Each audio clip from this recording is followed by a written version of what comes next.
যাদের নেতৃত্বে দল করছি, সংগ্রাম করছি, লড়াই করছি, তারা অনন্য, তাদের কোনো তুলনা নেই, তাই না বন্ধুগণ? আজকে সেই জন্য তাদের প্রতি গভীর শ্রদ্ধা দিয়ে দুটো চারটে কথা শুধু বলতে চাই। শহীদ জিয়া সম্পর্কে আমাদের সিনিয়র নেতারা বলেছেন, আমরা বারবার তার কথা শুনেছি, বলেছি, বই পড়েছি, বই লিখে অনেক বই পড়ি। যে বিষয়টা আমার সবচেয়ে আমার কাছে মনে হয় গুরুত্বপূর্ণ, যে শহীদ জিয়া আমাদের একটা পরিচিতি দিয়েছিলেন, আইডেন্টিটি। বাংলাদেশি জাতীয়তাবাদের দর্শনের মধ্য দিয়ে তিনি আমাকে আলাদা করে একটা পরিচয় করে দিয়েছিলেন পৃথিবীর কাছে। বাঙালি তো আরো আছে, পশ্চিম বাংলা আছে, বাংলায় কথা বলে, কিন্তু এই অঞ্চলের, এই ভূখণ্ডের আমরা যারা এই অঞ্চলে বাস করি, তাদেরকে তিনি বলেছেন যে আমরা হচ্ছি বাংলাদেশি। এই পরিচয়টা তিনি আমাদের দিয়েছেন। আর কি দিয়েছেন? যে মাথা উঁচু করে দাঁড়াবার শিক্ষা দিয়েছেন, কারো কাছে মাথা নত না করার শিক্ষা দিয়েছেন, এবং আমাদেরকে এই শিক্ষা দিয়েছেন যে তোমার দেশের যে স্বাধীনতার পতাকা, তোমার যে সার্বভৌমত্বের পতাকা, তোমার যে গণতন্ত্রের পতাকা, এই পতাকা কখনো তুমি নিচে নামাবে না, এই পতাকা তোমাকে ঊর্ধ্বে তুলে ধরতে হবে। আমরা তাই করার চেষ্টা করেছি। যখন তিনি চলে গেছেন, তাকে যখন নির্মমভাবে বাংলাদেশের শত্রুরা হত্যা করেছিল, সবাই ভেবেছিল বোধহয় সেই পতাকা শেষ হয়ে গেল, সবাই ভেবেছিল যে বিএনপি শেষ হয়ে গেল, কিন্তু আমাদের নেত্রী, সে গৃহবধূ, তিনি বাইরে বেরিয়ে এসে সেই পতাকা আবার উপরে তুলে ধরলেন।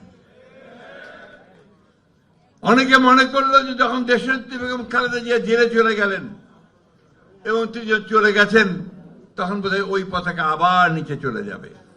কিন্তু দেখুন আল্লাহর কি ইচ্ছা, আবার সেই পতাকা তুলে ধরেছেন তাদেরই উত্তরসূরি তারেক রহমান সাহেব, তাই না?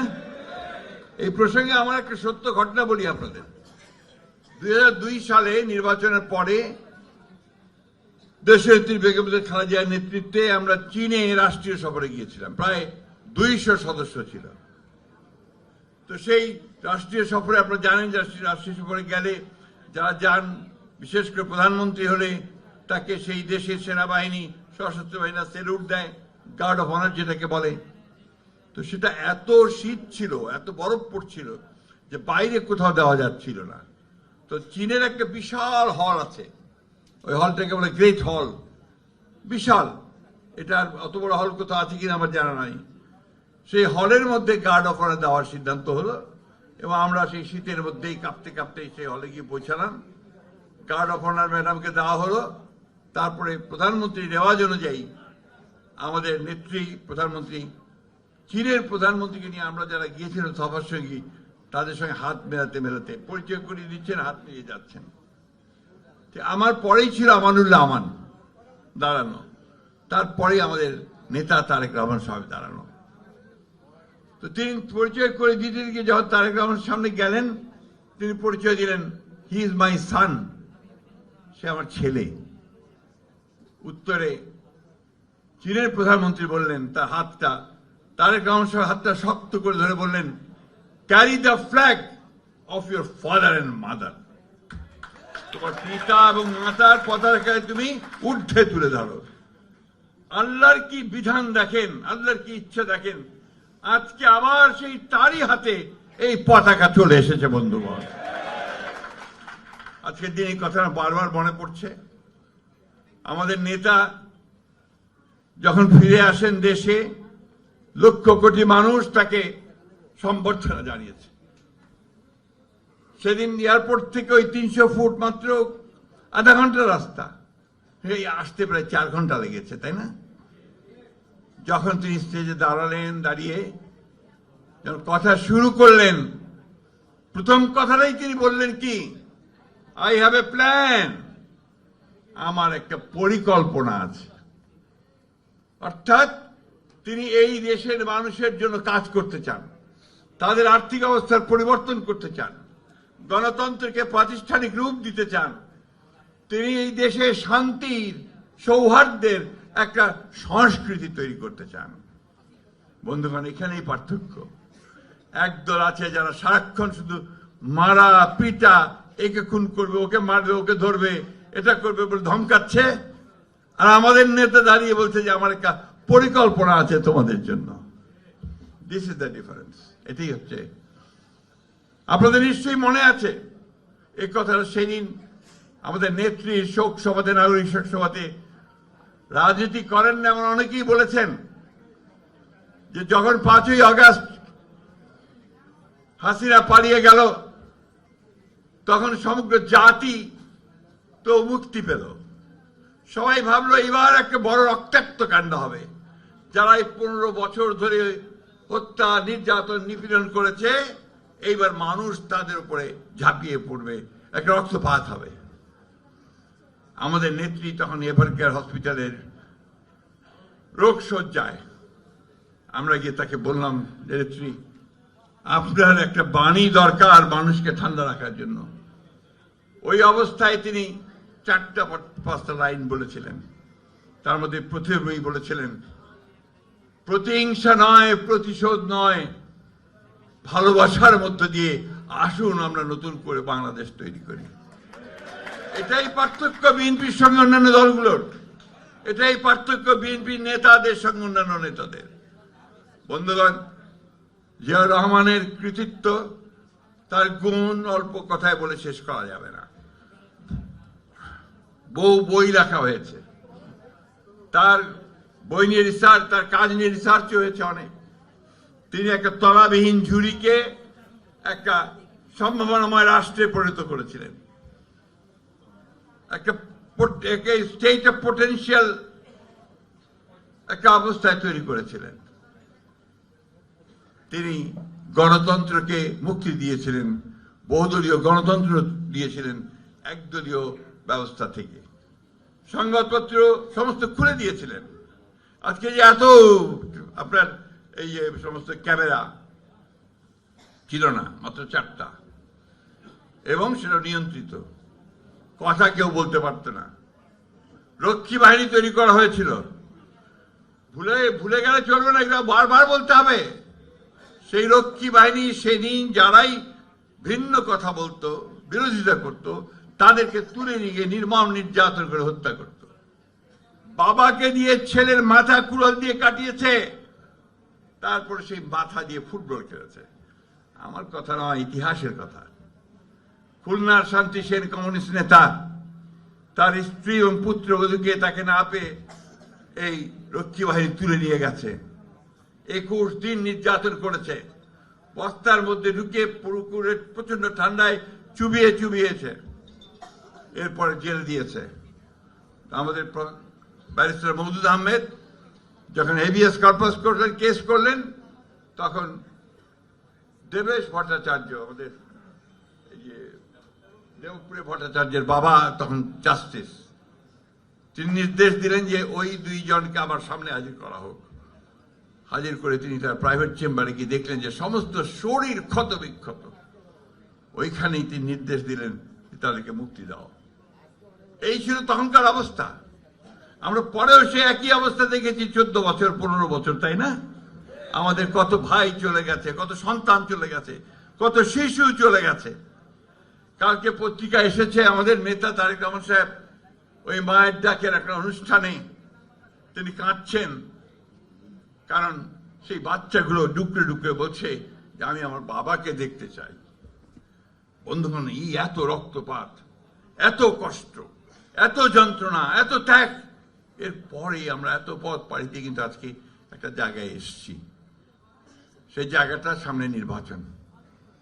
আমরা আশা করছি যে এই নির্বাচনের মধ্য দিয়ে আমরা একটা গণতান্ত্রিক একটা অবস্থায় পৌঁছাবো, যেখানে গেলে আমাদের সমস্যাগুলোর সমাধান করে আমরা একটা নতুন করে একটা বাংলাদেশ রাষ্ট্র তৈরি করব।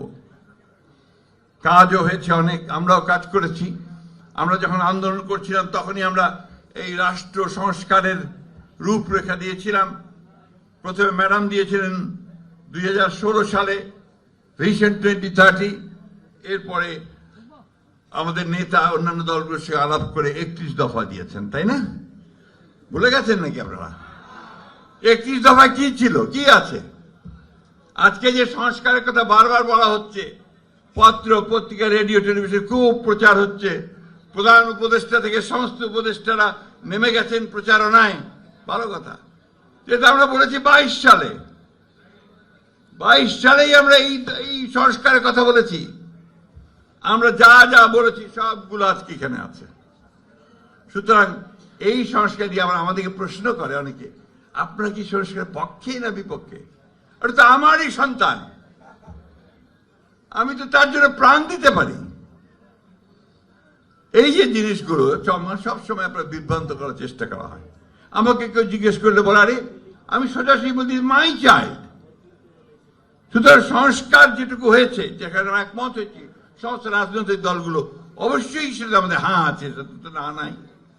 কিন্তু তোমরা কারসাজি করেছ, তোমরা কিছুটা বেইমানি করেছ। আমার বলতে কোনো দ্বিধা নেই। যেগুলো আমরা একমত হই নাই সেগুলো ঢুকিয়ে দিয়েছ। তারপরে আমরা কিন্তু মেনে নিয়েছি যে ঠিক আছে, দেশের বৃহত্তর স্বার্থে, জনগণের বৃহত্তর স্বার্থে আমাদের কাছে যেটা গ্রহণযোগ্য নয় সেটাও আমরা মেনে নিয়েছি। ঠিক আছে, পরে পার্লামেন্টে কি দেখা যাবে।